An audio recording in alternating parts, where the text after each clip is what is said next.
This is a tricky one. So I'm concerned about your mindset. Why are you more interested in who should bear the burden of the relationship? Relationship is partnership, right? And in every partnership, there should be a certain level of mutual agreement on what we are doing here and why we are even here in the first place.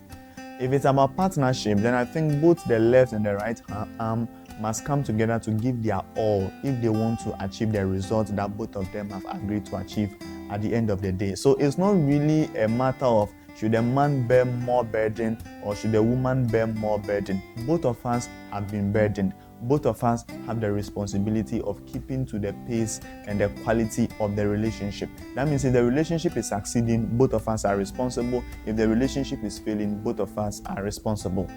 Now, that being said, in the context of marriage, then the Bible clearly says that the man should be the head of the house or the man should be the head of the home. That means that man is the chief responsibility officer when it comes to the dealings of the household and the marriage itself as an institution. So the man has greater responsibility, or let me say greater accountability when it comes to the ins and the outs of the marriage. That is how come, for those of you who are Christians, when Adam sinned or Adam committed a foul in the garden, God didn't go to the woman. God went to the man and asked the man, "Where are you?" Because the responsibility of the garden was placed in the arm or in the hand of the man. Okay, so the man will still have that accountability. The man will still be responsible when it comes to the ins and outs. But both of us must be willing to work together to get the best out of the relationship or to get the best out of the marriage. If one person is trying to hold back, you hear a lot of contemporary people saying a 50-50 situation where money and everything is 50-50. I think it defeats the whole purpose of marriage and relationship, because marriage should be done by love and not by law. So when we are trying to see what we can get out of the situation and one person is trying to withhold themselves when the other person is fully committed and it's a committed situation, I think you are doing the other person a great disservice. So you should it should be your personal responsibility as the man that if this relationship fails, that means I was the cause or I was the reason why it did. Then if the woman also has that same mentality that if this relationship does not work out well or works out well, I know that it's because I gave my all or because I didn't give my all. If both of us can bear the burden of the relationship, then I think it's going to give us the best, because no one will try to withhold, no one will try to hold back, no one will try to take advantage of the other person and all of that. And these things at the core of the relationship can actually lead to a breach or a crack, because one person is leeching from the other person or leeching from the other situation. So if you find yourself in that dynamic where it looks like you are the only one calling the shot, you are the only one making plans, you are the only one making suggestions and bringing things together to make this relationship and this person's life better. But this person is also, now I'm not to say the relationship should be transactional, but we should come with that mentality that I'm willing to pour into my partner. So if the other person is not doing same or even communicating more, then it becomes a bit fishy. We need to now delve into the situation and ask certain questions to know what is actually going on here. Is it the fact that you are probably not healed, or you are hurting, or something has affected you from childhood, or you are scared, you have trust issues, or you really don't have enough to give, or you don't see your worth or your value in the relationship? So there should be something. However, both of us should come together to bear the burden of the relationship. Okay, when it comes to accountability, of course we take it to the man. However, both of us should be willing to work together to make the relationship work. So let me know what your thoughts are on this. Do you think the man should bear more burden of the relationship, or the woman should bear more burden of the relationship? Let me know what you also think in the comment section. Okay. Well, in the previous question that was asked, the question was who should bear more burden when it comes to the relationship, whether the man or the woman. And like I said, the man is supposed to be more accountable or more responsible when it comes to the outcome of the relationship. However, both of us must put in the work to get the best out of the situation or the romantic dynamic. However, again, yes, the man is supposed to initiate the relationship, right? Again, there are a lot of nuances, because some people are saying that no, if the woman is more bolder, if the woman is bolder, the woman is stronger, the woman is more confrontational, the woman can rather take the lead and actually propose to the man and all of that. I may answer that in a separate video. However, so far as we are concerned, okay, I want you to work with me. the man is supposed to initiate the relationship because he's the chief responsibility officer when it comes to the outcome of the relationship.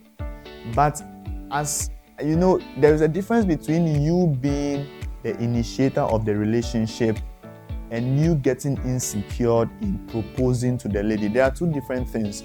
Because sometimes we've sold that idea to the man that, oh, he's the hunter, he is supposed to pursue the woman. So even when you are pursuing this woman or you are hunting after this woman and this woman is not on the same page with you or giving you the memo that they want to be in the dynamic, he's locked up in his pursuing and his hunting mode that he has forgotten or he has lost sight of the fact that this person doesn't really want to do a relationship with me. For them or for him, it is about pursue to conquer. Please, it's not all women that are conquerable. You are supposed to pursue her. You are supposed to initiate the relationship, but you are doing so with the benefit of hindsight. You are doing so because you know when you toast her or when you bring out the proposal, she is going to actually accept it. Or even if she's going to think about it, at least she has shown to you through her actions and words that she's actually on the same page with you. Maybe she just wants to figure some one or two things out prayerfully, seek for counsel and whatnot to know what she actually wants to do. But at least if she's interested, you will know, my guy. If she's truly interested in you like you are interested in her, I don't think it's about cajoling and convincing and pursuing and manipulating. I don't think those are the elements of you initiating a relationship. You see, at the end of the day, both men and women who initiate the relationship, right? Men will be more bolder and confrontational about it. That I'm interested in you. I want to do life with you. I want to fulfill purpose with you and all of that. Now, the lady's availability may not be shown in the fact that, yes, she'll open her mouth to say, yes, I love you, I want to be in the situation. That is not supposed to be the ideal, okay? But people do it anyway, and they have to also stick to the consequences of their decision, okay? People do it anyway, but her availability will also be seen in she being emotionally available in the dynamic, she being physically available in the dynamic. You've seen her interest. When you call her, you will see the urgency with which she is accepting your call, she is responding to your messages. Oh my goodness, you will know that this lady is truly interested. So I think, yes, men are supposed to still initiate the relationship so that they can be outrightly responsible for its outcome, okay? However, before you toast out, before you propose, make sure that you set the grounds right. Make sure she's also interested in you. And like I've just said, you will see it in her actions, in her words and whatnot. But don't be locked up in pursuing this lady for 2 years, pursuing this lady for 1 year, pursuing this lady for long years or long months or many months. Then she's not on the same page, on the same memo with you. I don't think it's right. I think it's a bit toxic. If you find yourself in that situation, we need to assess the situation to actually know what's going on. But for the sake of this Q&A, I just want you to know that, yes, you need to pursue, you need to hunt her down, but make sure she's huntable. Make sure she's pursuable. Make sure she'll give that same energy back to you. Okay. However, both of you will still have to bear the burden of the relationship. So let me know what you think. Is it right? Is it not right for a lady to propose? And also, what does initiating a relationship as a man or as a guy means? Does it mean that you go all out and even if she refuses, you will still stick in it until she says yes to you? Let me know what you think in the comment section. Okay. Truth is, giving ultimatums in relationship can be unsafe for your partner, okay? Sometimes it can be toxic, especially in situations I've experienced where the little issue that comes up, this lady says, I'm done. Or the little issue that comes up, this lady says that, I'm giving you this time. If this thing doesn't work out, I'm not doing it again. To say that you are putting yourself outside of the situation or the relationship and you are putting that responsibility on your other partner to do it, as if it's not a we problem, it is their problem. That is where it becomes a bit trickier. So it can be unsafe and devaluing for your partner if at the spur of it, whenever any situation comes up, you are giving them ultimatum. I don't think it's the best thing to do, okay? However, before you even think about giving an ultimatum, I think you need to explore any available option before you finally give an ultimatum. So have you sought for counsel and guidance? Have you sought for help? Have both of you gone to seek authorities to, get different perspectives about the situation that looks so unsurmountable? sometimes the situation looks so hard until you actually speak to someone in authority or someone who has gone through similar situation. They can actually help you guys bounce around the situation and come out on the winning side. So before you think of giving an ultimatum, make sure you've explored every available option. Then both of you can see that we need to be honest with ourselves. I don't think this is going to work. I don't think this is the best situation we need to be in. So I think we need to let ourselves go. Now, there is a certain level of mutuality. Even if the other person is not on the same wavelength with you concerning the ultimatum, the person knows that you tried to explore any available option.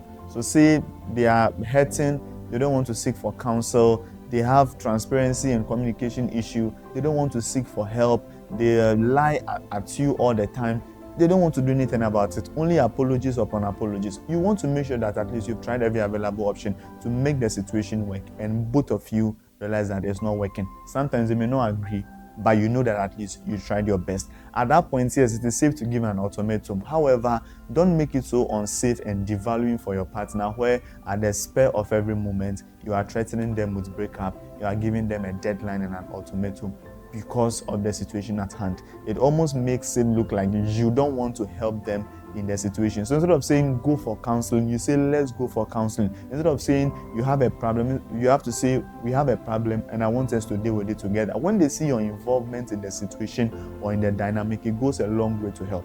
Yes, I understand for some people they are beyond the reach of help to say that no matter the help or the service or the assistance you decide to give them, they will still decide not to receive them. Well, I don't know why you are in that situation in the first place, okay, but for you to be there, means that there may be something you saw, maybe something good you saw in them. That is why you still decide to stay. However, we need to again assess the situation to know what's really going on. So let me know what you think about the situation. Is it good to give an ultimatum? Yes or no, and why? Okay. Let's keep the comments going. I'll meet you there.